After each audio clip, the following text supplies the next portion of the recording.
ถ้าจะว่าในเรื่องของการลงทุนที่ยอดนิยมหรือว่าที่ให้ความสนใจหลายในปัจจุบันเนาะ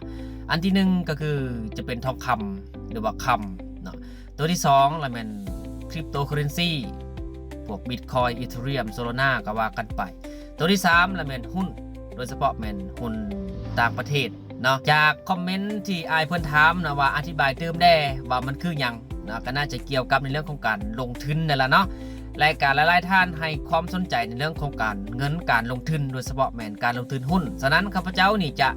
มาเอาทั้ง3อย่างให้บรรดาท่านเนาะว่าหุ้นมันคือหยังคริปโตเคอเรนซีมันคือหยังและการลงทุนในค่ำมันแบบใดเนาะเพื่อเบสิกพื้นฐานให้กับบรรดาท่านซึ่งทั้ง3รายการมันสีคล้ายๆกัน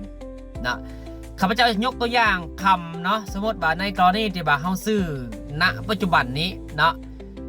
บาทหนึ่งและแมนราคา45ล้านตัวอย่างเนาะหลังจากที่เฮาซื้อไป45ล้านสมมติว่าปีหน้า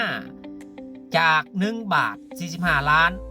มันกลายเป็น50ล้านนั้นหมายความว่าเฮาจะได้ราคาส่วนต่างก็คือ5ล้านกีบหรือสมมติว่าอีก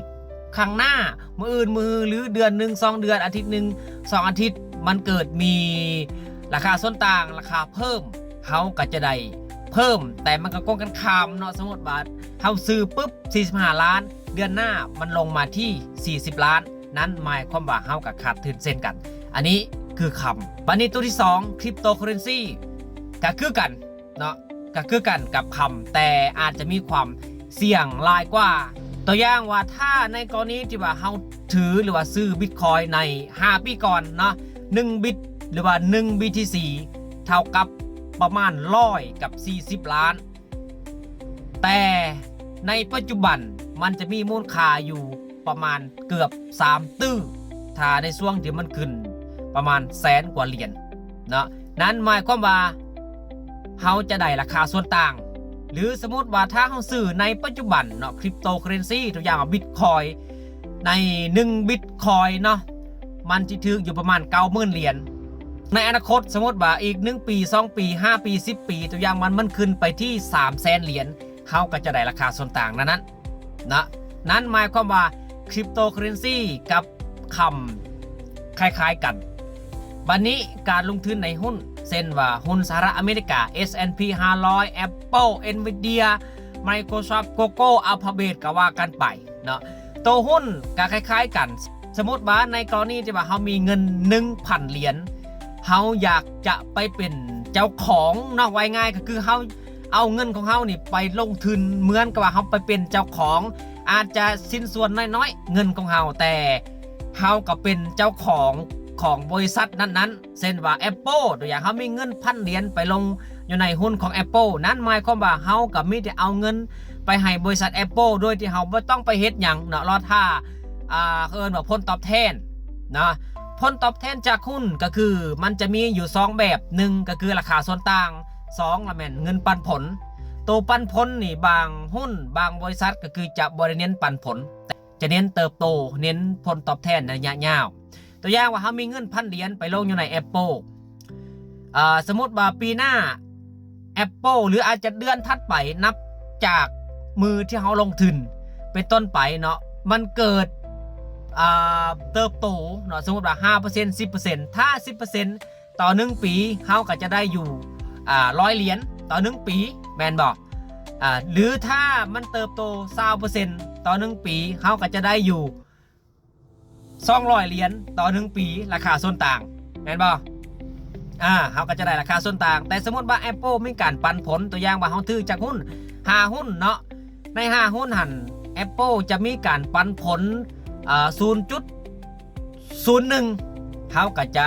คูณเข้าไปก็จะได้ทั้งเงินปันผลจะได้ทั้งราคาส่วนต่างนั้นหมายความว่าสมมติว่าเขาลงทุน 1,000 เหรียญปีหนึ่งถ้า Apple มีการเติบโตบวก 20% เขาก็จะได้200 เหรียญแต่กองกันข้ามถ้าในกรณีที่ว่า Apple เกิดมีปัญหาหรืออาจจะล่มละลายติดลบจะ5% 10% เขาก็ติดลบเช่นกันจาก 1,000 เหรียญเขาก็อาจจะเหลืออยู่900 เหรียญจังสี่แต่ว่าในหุ้นมันจะมีข้อดีบอลที่ว่าดอกเบี้ยทบต้นตัวนี้แหละโตที่แบบเป็นพลังเฮ็ดให้เฮามีเงินเป็นแสนเป็นล้านสมมติว่าเนาะ1ปีเฮาได้ 1,200 เหรียญปีนี้ปีหน้า Apple มีการเติบโตอีก 20%เฮาก็จะได้ราคาส่วนต่างก็คือมันจะทบต้นจากที่เฮาได้ปีนี้เนาะ 1,200 เหรียญเฮาก็จะเอาตัวนี้ไปคูณ 20% ต่อไปและมันก็จะทบต้นไปเรื่อยถ้าในกรณีที่ว่าเฮาบ่ขายหุ้นนั้นออกเนาะแต่ถ้าในกรณีที่ว่า1ปีผ่านไปเนาะเฮาได้200เหรียญแล้วเอา200เหรียญหันถอนออกหรือขายใน200เหรียญราคาส่วนต่างนะก็คือนั้นหมายความว่าต้นทุนของเฮาก็ยังเหลือ1,000เหรียญคือเก่าเนาะสมมุติว่าอีกปีต่อไปมันเติบโต 10% หรือ 20% เฮาก็จะได้100เหรียญหรือ200เหรียญอยู่หั่นละนะแต่ถ้าในกรณีที่ว่าเฮาบ่ขายมันก็จะทบต้นไปเรื่อยเนาะนั้นเป็นเหตุที่ว่ายิ่งมีเวลาหลายเท่าใดเนาะการลงทุนในหุ้นยิ่งเป็นการดีเพราะมันอาศัยดอกเบี้ยทบต้น